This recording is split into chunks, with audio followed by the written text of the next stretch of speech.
Pierre, on y est, nouvel épisode. On est fin janvier ici, c'est notre premier tournage rien que tous les deux en 2024. Déjà, je suis très content de te retrouver. Comment tu vas ? Bah écoute, ça va très très bien et toi ? Moi, ça va super. En plus, là, je t'explique, on est vraiment dans mon moment préféré de l'année. C'est la transition entre deux années. Ça me permet à chaque fois de faire un peu mon débrief musical de 2023 du coup et de réfléchir aussi à ce que j'attends un peu pour cette année 2024. Donc, on va le faire ensemble. Épisode plus léger cette fois. Hier, je t'ai envoyé un petit WhatsApp en te disant de préparer ton top 3 pour cet épisode. Exactement. Top 3 projets. Est-ce que tu y as un peu réfléchi ? Est-ce que tu peux du coup, me donner ton classement ? Parce que je suis vraiment impatient de voir un peu ce que tu as à nous proposer. Bien évidemment. Alors, c'était pas facile. Parce qu'en vrai, il y a 3, c'est pas beaucoup sur toute une année. Du coup, j'ai essayé de faire la balance un peu entre ce que j'estimais avoir été impactant sur l'année et ce qui, moi, m'a beaucoup plu. Et du coup, je sais pas si on fait dans l'ordre ou pas, mais j'avais envie de commencer par... dis peut-être ton troisième, et puis après... Mais par un gars qui m'a en fait tarté complètement cette année. Genre, je connaissais pas son blaze en janvier, et en décembre, j'avais envie d'entendre que lui. En plus, il a clôturé son année avec un bête de projet grave complet qui pour moi, appuie le fait qu'il peut tout déchirer. Le mec qui s'appelle Jolagreen 23. Et en fait, ça s'est fait grave progressivement. Donc d'abord des petits singles où j'étais là, ouais, je suis trop fort. En plus, après un petit projet où là, je me dis, le mec rappe trop bien, mais je comprends rien. En fait, il est hyper cryptique. Je comprends pas les refs. Je comprends pas. Il a une manière de rapper. Voilà. Et tout va super bien, mais juste je capte pas. Et puis là, il y a l'outro qui s'appelle 5008 où je suis là, ok, ce mec sait tout faire. Un morceau beaucoup plus mélodieux, un peu vaporeux, etc. Là, je me dis, ok, le mec est trop fort. Après, il a un projet commun qui sort avec Kosei, qui reprend un peu l'esprit, un esprit très guerrier et qui reprend un peu toute la drill de Chicago. Donc un peu ce que peut faire Chief Keef aussi avec des sonorités glow, etc. Où en fait il montre qu'il sait s'adapter à tous les terrains et qu'il a une instinctivité de flow assez épatante.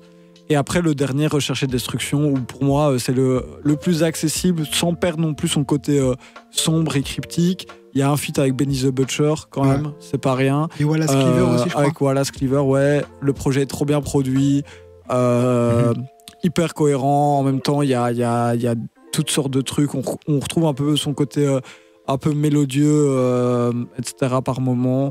Vraiment en rotation en ce moment. Et en fait, je sais pas si je pourrais mettre un de ces projets au-dessus d'un autre. Sa carrière mais en plus, là, c'est son année. En fait, je me voyais pas faire un bilan de 2023 sans se citer ce gars-là. Je parle pas avec elle, ma gueule c'est une petite conne. La Suisse c'est même pas c'est quoi un bitcoin, il nous fait le King Von. La Suisse c'est même pas c'est quoi un bitcoin, il nous fait le King Von. Je te laisse même pas respawn, tire dans le dos gras. Que des bombos. En plus, 3 projets, c'est quand même... donc voilà, ouais, c'est ça, c'est conséquent. Sinon, si je devais mettre en 3 les albums que j'ai le plus écoutés, parce que là, Jolagreen, du coup, c'est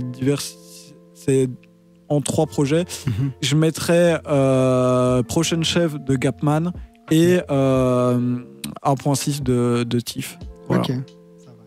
Et moi, je rebondis justement sur Jolagreen, parce que c'est un artiste que j'ai découvert aussi... Enfin, je l'ai découvert, je pense, avec le single avec Rap Plume, Mad Max. Je pense que c'est le nom du son. Puis après, j'ai écouté, etc. Je me suis quand même bien pris le projet avec Kosei. Et puis là, encore plus le projet Rechercher Destruction, que je trouve encore même mieux. C'est le plus accessible, en fait. Et sans rien perdre de l'essence même du gars qui moi, m'a intrigué de base. C'est là, en termes de flow, en termes de production, en termes de ce qu'il raconte, tout est assez accessible. Parce qu'on va pas se mentir, le projet avec Kosei, c'est quand même un projet un peu spé. Et là, c'est l'univers un peu. Mais c'est ça, moi, que j'aime bien. Et du coup, ça me parle un peu parce que j'ai été un peu ce genre d'enfant avant. Mais c'est un peu l'époque Call of Duty et tout. Et c'est un peu ça qui met en avant déjà le nom de son dernier projet, Rechercher Destruction. Enfin, il y a vraiment beaucoup de refs autour de ça et tout. Et pour ceux qui ont connu cette époque, qui étaient à fond dedans et tout, je pense que c'est des refs en vrai qui font plaisir et qui se voient pas souvent dans le rap. Pour moi, c'est un truc qui me parle. Et puis aussi sa voix. Je trouve qu'il a une prestance, tu vois, vocale qui est de fou, qui est incroyable. Et moi, je trouve que c'est vraiment très important. Enfin, je sais pas. Moi, maintenant, c'est ce qui me marque maintenant en 2024, du coup, c'est la voix. Je pense. Enfin, il y a plein d'artistes. Enfin, plus tard, on parlera de SE La Lune. mais c'est un peu le même truc. Je pense que s'ils n'avaient pas cette voix-là, mais qu'ils avaient tout le reste, est-ce que ça aurait le même charme, tu vois, je sais pas. On le saura jamais, mais ouais, c'est vrai que moi aussi, c'est un truc qui me parle, c'est qu'il a une vraie reconnaissance en termes de flow et en termes de timbre de voix. Qui renforce bien ce truc un peu cryptique, sombre qu'il y a dans son rap. Donc ouais, c'est sûr que ça rend le tout très charismatique. En 2, qui est-ce que tu nous as mis du coup ? Tu nous dis pas ton top 3 d'abord ? D'abord, finis ton top 3, okay. Après je ferai le mien tranquille. En 2, j'ai réfléchi à le mettre ou pas, et comme je dis, j'aurais pu mettre Gapman ou Tiff, des projets que j'ai laissé beaucoup plus maturer et qui m'ont beaucoup plus accompagné en 2023. Mais j'avoue, j'ai cédé. J'ai mis un mec qui a drop dans les arrêts de jeu. Culture de l'instant ou pas, je sais pas. À voir encore si ce projet va tant me suivre que ça. Mais à chaud, et après un bon mois d'écoute, je dirais 24 de La Fève. Parce qu'en fait, il y a une symbolique autour de cet album qui me donne encore plus envie de le placer comme un truc important. Après, c'est très dur à dire comme ça à chaud après seulement un mois, et j'ai pas envie de tomber dans les superlatifs facilement. Mais en vrai de vrai, c'est un projet. J'ai jamais vu un mec aussi bien digérer ses influences. Et en fait, j'ai l'impression que c'était lui. En fait, c'était l'élu. Il fallait quelqu'un qui nous redirige toute cette vague trap des États-Unis début des années 2010 et suivantes. Et que certains y sont essayés avec plus ou moins de succès. Mais que là, ça y est, y a un mec qui le fait bien, qui rajoute sa touche, un peu de singularité. En plus de ça, il y a toute la symbolique de... il travaille avec Beethoven, il s'ouvre directement à l'international, il y a cette ambiance très mixtape dans le projet, c'est assez diffus, mais tout en étant bien travaillé. L'esthétique aussi, avec la cover, enfin tout autour, en fait, tout rappelle une époque. Et sans faire copycat, je trouve ça trop fort. En plus de ça, c'est d'une richesse de flow hallucinante. En fait, du mal à ne pas être hyper enthousiaste à l'écoute de ce genre de projet en 2024. C'est le genre de projet qui te tient 58 minutes sans que tu vois le temps passer. À l'heure où les 3/4 du temps, tu as du mal à te plonger dans plus d'un EP de 20 minutes. En tout cas, pour ma part. Ouais. Donc, je pense que rien que pour ça, ça valait la peine de le mettre là. Je pense que ça peut être un album important aussi. Même retour de la trappe un peu. Ouais, et en dehors de ça, même ce qu'il vient raconter à la fin sur ce truc de nouvelle génération. En fait, je trouve que c'est un projet aussi où on en apprend plus un peu sur qui se cache derrière La Fève, ses aspirations, ses inspirations, et qui pose une bonne base maintenant pour son futur à lui. Et aussi, il prouve que peu importe l'étiquette qu'on lui a mis sur la tête, peu importe le statut qu'on lui a prétendu, lui, c'est juste un mec qui voulait ramener ce qu'il a ramené. Ouais. Et je pense, en fait, en plus de ça, c'est juste un surdoué du rap. C'est hyper instinctif. En fait, c'est ça qui me fascine. C'est que j'écoute... c'est pas spécialement réfléchi, mais on dirait que ça l'est, quoi. Ouais, enfin après, je sais pas les intentions derrière et comment ça a été travaillé, mais moi, quand j'écoute ça, j'ai l'impression d'avoir un gamin qui s'amuse. Et d'un côté, il y a aussi une maturité sur certaines thématiques, un regard sur l'industrie. Je trouve ça cool d'avoir un mec qui pose ça à 23 ans, avec un peu de détachement, en continuant à faire ce qu'il aime et ce qu'il anime. Et je sais pas, il y a une notion d'amusement dans le rap de La Fève, en plus une notion très mélancolique qui est très prenante. Enfin, je sais pas, en vrai, peut-être parce qu'aussi c'est encore chaud dans mon esprit, mais plein de trucs à dire sur ce projet. Même au niveau de la hype et tout, j'ai l'impression que c'était très attendu, ça a été bien reçu. Parce que aussi, La Fève, avant ça, c'était quoi ? C'était Mauvais Payeur, on va dire, où beaucoup l'ont découvert. Puis c'était son projet Heure. Et puis, tu vois, c'est encore tout frais. Et du coup, je pense que lâcher un album comme ça, avec autant de maturité et tout, et avec autant d'aboutissement après, c'est son deuxième projet, je trouve que c'est quand même très fort. Quoi, et c'est ça, même Colaf et Heure, t'as très peu de moments où il va se dévoiler. Ça reste beaucoup d'ego trip et de style pour le style. Ouais. Après, c'est un mec qui pue le style, donc il n'y a pas de souci à faire du style pour le style. Mais là, vas-y, c'est plus. Quand il dit qu'il a plus vu sa sœur depuis 10 mois, je sais pas s'il y a un truc de. Ouais, c'est un truc qu'il aurait pas dit dans Colaf. C'est ça, et il le fait sans être larmoyant non plus, en fait. Il le fait, il est au courant du truc. Ok, c'est un fait. Et il va l'user de temps en temps pour en faire certaines figures de style, etc. Mais c'est toujours bien fait, bien réfléchi, bien pensé. Et surtout, il y a un truc, ça pue l'authenticité, l'instinctivité. Et c'est deux trucs que j'adore dans le rap. En plus de ça, d'avoir des productions et des placements de malades mentaux. Ouais, ça, il est super bien entouré. Je sais pas comment faire, je suis pas sur la faute. On apprend, pas qu'argent et moi, c'est pas de l'amour, c'est que du fond. On se comprend, on sent, pour ça qu'on est quoi, on sent. Des larmes de sang, quand c'était gros à tirer dans le tas. Tu sais que je voulais le faire en vrai, peu importe la façon. J'ai voté, mais tu sais que c'est pas pareil pendant l'action. Sous adrénaline, j'ai mon cœur qui fait des rolling. Te rappelle après, chérie, pour l'instant, je suis au-dessus. Et qui est-ce que tu nous as mis juste devant la fève alors? Est-ce que c'est possible d'être devant la fève là? Je pense que les auditeurs commencent à me connaître. Okay. Tu sais que même moi je te connais, mais là je vois. Attends, je suis en train de réfléchir. Si c'est pas l'ESRAM qui a pas sorti, c'est que c'est l'autre. Du coup, Hamza. C'est que c'est Hamza. En fait, je pense que c'est la décision la plus. Enfin, pas la décision, mais c'est le truc le plus honnête. En fait, c'est parce que c'est l'album qui le met sur le trône qu'il attendait depuis quelques années. Donc rien que pour ça, ça mérite sa place de top 1 rap.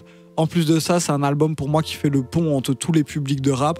En fait, à l'heure actuelle, en 2023, c'est une super photographie de ce qui se fait dans le paysage rap. Donc rien que pour ça, voilà. Donc en plus, j'ai pas grand chose de plus à dire sur Hamza. C'est logique, juste, voilà. Maintenant, curieux de voir comment il va développer tout ça sur les années à venir. Maintenant qu'il a ce statut-là, il y a des collaborations avec Siké sur le projet et avec Offset. Ouais. Donc je pense qu'à mon avis, on va essayer de se diriger encore vers agrandir son public, peut-être à l'international. Il y a aussi le dernier morceau, Drifté, qui a des couleurs un peu plus pop, etc. Donc pourquoi pas le voir se diversifier aussi sur d'autres terrains musicaux, un truc qu'il a toujours fait. Du coup, juste curieux, mais sincèrement, c'est un bel objet de 2023. Ça catalyse bien tout ce que j'ai envie d'écouter à l'heure actuelle et tout ce qui façonne un peu le rap. C'est maîtrisé, ça pue le style, c'est Hamza à son top niveau. Je me voyais pas mettre autre chose. Et même en termes, si on veut parler d'autre chose, mais même en termes de chiffres, etc., ça, voilà. Il a 40 000 ventes en première semaine. Ouais, je les ai même plus, mais c'est incroyable. C'est platine, je pense, en France du moins. Voilà, même succès d'estime, succès commercial aussi. Commercial. Ouais. Moi aussi, c'est mon top 1. Donc voilà, je spoil un peu. Je spoil un peu, mais en vrai, du coup, je rebondis sur ce que tu dis. Comme tu as dit, c'est vraiment le couronnement du roi. Et puis, c'est le truc en mode, le projet, il y a tout, tu vois. Il y a vraiment tout ce qui se fait vraiment pour l'instant dans le rap. Tu vois, tu as un petit morceau afro, tu as des morceaux beaucoup plus kickés et tout. Et vraiment, c'est le morceau c'est objectivement que je le mets en premier. Tu vois, peut-être subjectivement, c'est pas celui que j'ai le plus écouté. Ouais, pareil. Mais c'est pour moi le projet le plus complet. Il n'y a aucun déchet, en tout cas de mon point de vue. Et voilà, c'est franchement difficile de mettre autre chose que ça en première place, quoi. Ouais, non, je suis d'accord avec toi. Je pense pas non plus que ce soit celui que j'ai le plus écouté. D'ailleurs, je sais pas, c'est lequel que j'ai le plus écouté cette année. Mais je suis pas revenu dessus des masses de fois. Mais il est sorti relativement tôt dans l'année et je me suis quand même surpris à plusieurs moments dans l'année, même encore récemment, à me dire je le réécouterai bien et à le faire. Et donc ça veut dire qu'il a survécu à la masse d'albums sortis cette année et pour continuer à être présent dans mon esprit. Après, pas difficile quand tu t'appelles Hamza, t'as déjà un loyer dans ma tête depuis 5 ans, donc ça aide, mais ça veut dire que c'était qualitatif et que ça mérite d'être dans un top de fin d'année parce que ça a bien passé l'épreuve de l'année 2023. Say hello to my little friend, pick up, le boy est résilié. Je peux mettre un diamant au doigt d'une teinte. Je suis gang affilié. Comme j'ai mon Beretta, je marcherai jamais seul, mec. Je fais ça comme ça, Dio. En 10 minutes, j'ai déjà fini la hâte. J'ai fumé mon cardio. Demande à Rapissat, c'est minimum 13. C'est qu'elle a Ligue 1. Elle avait mon ice. Elle m'a dit, how you doing, babe? Elle a cru que j'étais un requin. T'as mis des easy, tu t'es pris pour Kanye West. Descends un petit peu. Putain, j'ai trouvé un foyer entre ces grosses fesses. J'ai craché mes types. Bon, du coup, on va passer à mon top 3. Je l'ai dit, en première place, moi, c'était Hamza. Sincèrement, Hamza. En deuxième, j'avais mis L'Enfant de la pluie de Et sur la lune. J'avais dit qu'on allait en parler. Tu vois, moi perso, c'est une fin d'année qui a été tendue sur plein d'aspects et tout. Et je trouve Et sur la lune, c'est En fait, moi, je suis le genre de mec, quand je vais pas bien, j'aime trop écouter des trucs qui m'enfoncent encore plus. Et là, écouter du SO La Lune, c'était ce qu'il me fallait au bon moment, quoi, tu vois. Ouais, et j'avoue que j'ai eu un peu le même truc aussi, mais c'est pour ça que je le réécoute pas des masses. C'est que je l'ai écouté aussi à un moment un peu bad mood, etc. Dans le train, tard la nuit. Tu regardes par la fenêtre. Ouais, comme ça. voilà, c'est vraiment le truc cliché de fou. Et j'ai adoré le projet.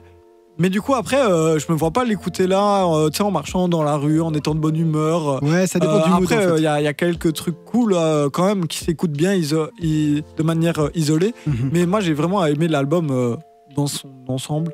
Et du coup, je te capte de fou sur ce point. Ouais, non. Et puis même un truc que j'ai remarqué et que en vrai, je fais jamais attention à ça d'habitude, c'est je trouve les placements. En fait, tu vois, quand tu t'écoutes un morceau, que tu l'as un petit peu écouté, que tu connais vite fait les paroles et tout, bah, dans les morceaux un peu plus mainstream et tout, c'est facile de, entre guillemets, rechanter, de retomber sur les bons placements et tout. Et sur La Lune, c'est un truc, c'est con, mais j'ai fait, tu vois, j'ai fait le rapprochement comme ça, en essayant de chanter des paroles que j'avais en tête. Et ben, j'ai l'impression que les placements, ils sont compliqués, tu vois. Il y a un truc de... En fait, c'est pas un artiste qu'on mettrait dans les artistes très techniques et tout, mais en vrai, je pense qu'il l'est plus que énormément de rappeurs, quoi, tu vois. En fait, ouais, il a un truc très nonchalant aussi et insoupçonné. Et c'est ça qui est kiffant aussi, c'est que des fois, la rime, elle va pas tomber comme on l'attend, ou genre de truc. Donc, il a ce côté un peu inattendu et qui, pour moi, vient du fait aussi que sa musique est grave authentique. Ouais. Et donc ouais, ça rajoute un petit charme à sa musique. Et puis la voix, tu vois, moi, c'est un truc, comme j'ai dit, c'est super important pour moi. Et là, on est vraiment dans le truc que j'ai eu du mal à digérer au début. Mais une fois que tu l'as digéré, en fait, t'en as besoin, tu vois. T'as besoin de ta dose quotidienne, j'ai l'impression. C'est vraiment, pareil, premier projet que j'écoute de lui, c'est Tsuki, je pense. Ouais. Donc vraiment son tout premier EP. Et les 3 premiers sons, j'avoue, je me dis, objectif, je me dis vraiment, c'est quoi cette merde? Et au bout du 4e, je sais pas c'est quoi le déclencheur ou quoi, je me dis ah ouais non en fait je sais pas, ça m'agrippe. Et après j'ai terminé le projet et je pouvais plus écouter que ça. En fait, le jour où j'ai découvert Sur La Lune, je pense que pendant 2-3 jours j'ai pas écouté d'autres choses parce que j'étais fasciné par ce gars qui avait pour le coup encore plein de défauts du début, plein de trucs en plus parasites. Et une voix beaucoup moins bien digérée qu'à l'heure actuelle, et en plus des manières de la traiter beaucoup moins pointues que là maintenant, ce dont il doit bénéficier. Mais il y avait un truc en termes d'émotion, en termes de manière de se raconter, de se placer justement, comme tu dis, qui m'a direct catch-up, et après, après j'ai pas lâché le dos. Ouais, non, moi c'est exactement ça. J'ai eu du mal, et beaucoup de gens à qui je le fais découvrir, ils ont du mal au début. Ouais, c'est dur à se prendre comme ça. Et puis il y en a d'autres qui vont plus loin et qui se disent ok, je vais essayer vraiment de m'y faire et tout. Et il y en a d'autres qui ils abandonnent dès le début, tu vois. Et ça, je pense, c'est un truc, il va toujours diviser, même si un jour ça devient une superstar, ce que je lui souhaite. Je pense que ce sera quand même un artiste qui va diviser. Ouais, je suis d'accord avec toi. Des fois j'ai menti, j'avoue. Tu veux mon cœur ou mon beurre, choisis. Aime faire descendre mon aéroport, je suis marié au pire, je m'aille et je me tire, j'avoue. Alors, on fait quoi maintenant que c'est mort? Une plaie, une autre, chaque saison ça charbonne à mort. On dit, peux-tu me comprendre? Et du coup, ton petit troisième, mon petit vient top 3. compléter le podium. Ouais, t'en as parlé très très très très brièvement. C'est Tiff avec le projet 1.6 qui est vraiment ma découverte de cette année. Alors moi, je vais peut-être passer pour le mec un peu en retard, mais je connaissais Tiff et tout, j'écoutais quelques sons par-ci par-là, mais j'accrochais pas plus que ça. Et c'est tout bêtement avec le live qu'il a fait là. Ouais, comme beaucoup. Ouais, que là en fait je le connaissais déjà, mais là je me suis dit, lui aussi pareil, à ce moment-là j'ai écouté plus que ça, quoi. Je mettais le live 3 fois par jour, vraiment à chaque fois je travaillais, je le mettais en fond et tout, c'était incroyable. Et là du coup c'est un artiste vraiment que j'arrête pas de réécouter. En plus il a sorti son live sur Spotify et tout, donc pareil là j'ai resaigné. Et c'est aussi un artiste que j'ai très hâte de voir en concert. Ah, je sais pas c'est pourquoi, incroyable. Mais je l'ai vu 3 fois cette année, c'est une dose de bonne humeur, ça doit être trop bien. de vie, de joie, enfin vraiment à chaque fois c'est un moment de fête en fait, et ça replace tellement l'intérêt du live pour le rap francophone et cet aspect communautaire. Ouais. Il vient sur scène avec ses musiciens qui sont tout le temps les mêmes. Ils ont vraiment cet aspect un peu troupe et même plus que ça, famille. Et c'est trop bien, c'est trop beau à voir. Moi j'ai trop hâte de voir. En plus j'ai vu qu'il était annoncé aux Ardentes. Alors je sais pas si ce sera la même saveur qu'un concert, salle fermée et tout. Je t'avoue que je l'ai vu en concert et en festival à Dour cet été. Et c'est la même chose. C'est trop bien, les deux écoute, quoi. Je me chauffe encore plus là. C'est vraiment, c'est genre, mais même tout le monde, allez voir Tiff, même s'il joue 15 minutes, même s'il joue 10 minutes, même s'il joue un son, je vous jure que ça change une journée. Ça change une semaine même. Tu devrais être, je sais pas, son attaché de presse, tu le vends trop bien là. Mais moi, j'ai trop aimé aussi. J'ai pas besoin qu'on me le vende parce que là, je suis client de fou. Mais vraiment, j'attends trop la suite. Et quand je dis la suite, c'est juste la suite pour moi, c'est de le voir en concert. J'attends trop ça. Et on pourrait vivre d'amour, d'eau fraîche, d'amnésia. J'écoute ton petit cœur, il sonne cassé. Moi je suis foncé, je fais des tours dans le port d'Amsterdam. J'ai trouvé que des vis pour te remplacer. Dis plus jamais, jamais. Dans ton cœur je me sentais à l'étroit, donc ça me fait pas mal. Savoir qu'on partagera pas ce nuage de marijuana. L'amour c'est surcoté, ta beauté s'arrêta là. Depuis tu me parais bonne. Bon, maintenant qu'on a ton top 3, le mien, il y a aussi peut-être des trucs qu'on attend impatiemment cette année 2024. Est-ce qu'il y a un artiste que tu as envie de voir peut-être faire son retour? Est-ce que tu as peut-être un artiste que tu as envie de voir son évolution, etc. Enfin, tu as parlé de Joe Lagreen, mais est-ce qu'il y en a d'autres? Ouais, c'est ce que j'allais dire. Bah, déjà, ceux que j'ai cités, en tout cas, surtout Joe Lagreen, c'est des gars que je vais pas louper en 2024, ça c'est clair et net. Ouais. Et je suis déjà très curieux de voir comment ils vont continuer cette run de petits projets. Non, sinon, dans des trucs un peu plus low-key, moi, il y a 2 mecs qui m'ont trop régalé cette année. Ça s'appelle Le Double et OG Lounis. Ça en parle à chaque podcast, ouais. Ben ouais, trop bien, ça veut dire que tu kiffes. Je les aime vraiment trop. Et en fait, tous les deux, je parle tout le temps de deux ensemble parce que déjà, c'est des gars qui se connaissent et qui fit souvent ensemble. Là, ils ont sorti un petit 2 titres il n'y a pas si longtemps que ça, fin 2023, fin novembre 2023, je pense, un truc comme ça. Et en fait, je sais pas, il y a un truc, c'est toute l'atmosphère que ça dégage, la vibe, c'est des techniciens hors pair, mais ça se voit que c'est pas des mecs qui sont... c'est ultra instinctif en étant technique. Il y a des rimes à mourir de rire. Et c'est pas du rap de Gaulmont, mais c'est du rap... je sais pas, il n'y a pas de prise de tête, ça respire la chaleur du Sud, c'est un mec de Nîmes et un mec du côté de Montpellier. Ça respire le Sud, la bienveillance, la chaleur du Sud, c'est décalé, c'est ultra maîtrisé, c'est ultra actuel aussi dans le choix des prods. Ça se voit que c'est des gars qui écoutent beaucoup ce qui se fait en France, mais aussi aux États-Unis. Et ils ont chacun leur côté... Le Double, il me fascine par cette manière ego trip de se raconter et ce côté ultra chaleureux, même quand il va poser sur des prods un peu plus électroniques, etc. Voilà. Et de l'autre côté, le OG Lounis, j'aime trop pour le côté introspectif. Donc en fait, c'est un peu 2 antagonistes, c'est un peu le yin et le yang. Mais ils vont trop bien ensemble. Ouais. Mais ensemble, voilà. Et donc, j'espère qu'en 2024, ils vont continuer à garder cette instinctivité et viscère petit projet par petit projet, chacun de leur côté ou ensemble, mais juste qu'ils me donnent de temps en temps ce rap dont j'ai besoin. Le santé trop chaud, c'est ce que m'a dit les broski. Tant ici les faits qui deviennent en risoxyde. Toujours fourré dans la grotte, j'ai plus d'oxygène. Fumé sur des enceintes, la trap est toxique. Big up, je t'emballe. Je suis avec Daya Massé au pull-up en van. Trap, pied dans le béton sur la dalle. Mac 10 Glock en mouton pour le drame. Ta biche elle m'énerve à SF boy. Baby maman veut faire joujou avec ses sextoys. Je veux qu'on vienne, mais 2 euros c'est pas 16 dollars. Après le concert, je ramène le Bob et des ex. Et après, si je dois parler d'un truc bien évidemment un peu plus important. Un retour de l'ESRAM. Ben non, mais plus qu'un retour. On a l'album qui sort en janvier là. Ouais. Ça va déjà... J'avais vu un tweet passer en disant c'est cool, l'ESRAM il va poser les bases de 2024 en venant donner une leçon de rap gratuitement au début d'année. C'est exactement ça. Ouais. Comment l'année peut se passer mal alors que l'ESRAM va sortir un album début 2024?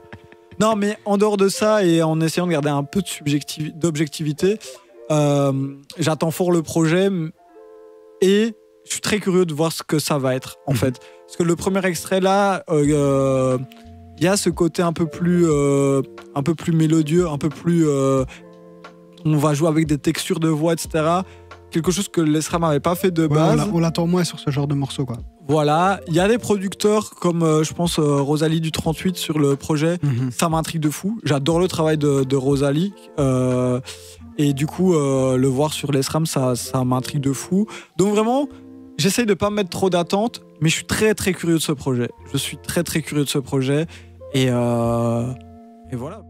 Parano, méfiant, car l'argent est un loup pour l'homme. T'as vu ma musique, c'est comme la meuf que t'aimes. Elle sera toujours bonne, des petits délits. J'écris des lignes, je te roule dessus comme Pirelli. Quand il décrit son pire ennemi, putain c'est bizarre, on dirait lui. Chut, ça va découper de la prod, chut, ça va découper de la drogue. Putain, moi je suis dégoûté de la prod. Qui je peux plus t'écouter, je raccroche. Alors moi, déjà, il y a un artiste que j'ai beaucoup apprécié, qui a sorti un projet tout début de l'année 2023, mais qui a plus sorti grand-chose après. C'est Yanis. Ah ouais. Et je t'avoue que là, j'ai besoin de mon petit projet qui sort. Seul me voit comme des idoles. Je dois faire du lourd comme des 6 tonnes. Je me lève, il est 6 heures. Dans un maillot floqué 6 torf. Je vois plus loin qu'on est. Je veux plus de monnaie, je veux plus de cash. J'écris ça dans un piano. Purée, j'écrivais dans le bus de base. Ça nous voit comme des idoles. Je dois faire du lourd comme des 6 tonnes. Je me lève, il est 6 heures. Dans un maillot floqué 6 torf. Je vois plus loin qu'on est. Je veux plus de monnaie, je veux plus de cash. J'écris ça dans un piano. Purée, j'écrivais dans le bus de base. S'il y a mon gars devant le but, je passe. C'est le rap que j'aime. En fait, il a tout ce que j'aime. L'attitude, la voix, les prods. Enfin, tout me parle. Donc, vraiment, c'est ce que j'attends le plus là pour l'instant. J'aimerais bien aussi voir l'évolution de Arojo. Okay. Un artiste que vraiment j'ai bien kiffé son dernier projet. J'ai oublié le nom. Mais je sais que le projet est très très lourd. Ici, il a fait une vidéo aussi très récemment avec. Il apparaît dans une vidéo avec Isos. Ouais, où ils font un son et tout. Et le son tabasse aussi. Donc, bref, c'est un artiste que j'adore vraiment. En plus, le fait qu'il soit vraiment producteur, chanteur, interprète, vraiment, il fait tout seul. Il est même ingé son, etc. Donc, bref, il est trop chaud et j'ai un peu envie de voir comment ça va évoluer. Non, j'ai pas la tête à danser. Attends, ce cœur est froid comme en janvier. J'essaie d'arrêter d'y penser. Face à moi-même, face au danger. Et puis, un peu pour l'enfant en moi, on va dire, j'aimerais bien voir... Après, je ne sais pas si on peut toujours y croire, mais un retour de Nekfeu, avec juste un single, je serais content. Ouais. Qu'il revienne sur une mixtape de n'importe qui d'Alpha One, comme il a fait. Un peu avec cette... J'avoue, moi là, je me suis réécouté il n'y a pas longtemps la Don Dada mixtape. Ouais, je me suis dit, putain, s'ils nous font un volume 2, oh là là. Avec des gars, en plus on sait qu'Alpha il a les oreilles un peu partout. Donc il pourrait ramener quelques petits rookies très chauds. Très cool. Et ouais, moi, dernier truc aussi dont j'avais envie de parler, parce que je l'ai beaucoup écouté cette année, avec plus ou moins, beaucoup d'affect au début et un peu moins client de ce qu'il a sorti sur la fin d'année. Mais c'est un mec qui a été omniprésent cette année, c'est Oudi. Okay. Et en fait, je suis curieux de voir comment il va transformer l'essai d'une année folle comme 2023 où il était partout. Je viens de voir, c'est un des mecs qui a aussi le plus de pourcentage d'auditeurs en plus derrière Yamé. Donc ça veut dire il était dans mon top 5, tu vois, le récap Spotify. Moi aussi, il est top 3 de ce que j'ai le plus écouté cette année. Elle a le regard qui fait de la peine. Ma seule peur c'était de la perdre. T'es parti pour toujours, téléphone sonne, mais c'est pas tes appels. Y'a l'autre deux cœurs qui forment la paire. Dommage qu'il se passe la guerre. On se dit même plus bonjour, mais à personne qu'on aimera plus sur terre. Elle a le regard qui fait de la peine. Ma seule peur c'était de la peine. Y'a l'autre deux cœurs qui forment la paire. Dommage qu'il se passe la guerre. Écoute, merci Pierre, je t'ai dit, moi c'est un peu mon moment préféré de l'année, j'adore me poser ces questions, je trouve que c'est important et que tout le monde devrait le faire en vrai. On va faire le point fin 2024 sur si nos espérances auront été à la hauteur ou pas. Ouais. Et d'ailleurs, si vous qui nous écoutez avez envie de nous fournir votre top 3, vous savez où nous trouver, podcast Face Cachée sur Instagram. Pierre, est-ce que tu as peut-être un petit dernier mot pour conclure cet épisode? J'ai un dernier mot, que les gens n'arrêtent jamais d'interagir avec nous. On est curieux d'avoir vos tops, vos attentes pour 2024 aussi. Nous, il n'y a rien qui va bouger. On va continuer au même rythme. Ouais. Et voilà, merci d'être toujours au rendez-vous en espérant que ça sera le cas pour cette nouvelle année. Exactement. Du coup, un épisode toutes les 2 semaines. Donc, on se retrouve, nous, très bientôt pour un nouvel épisode du podcast, en présence d'invités cette fois.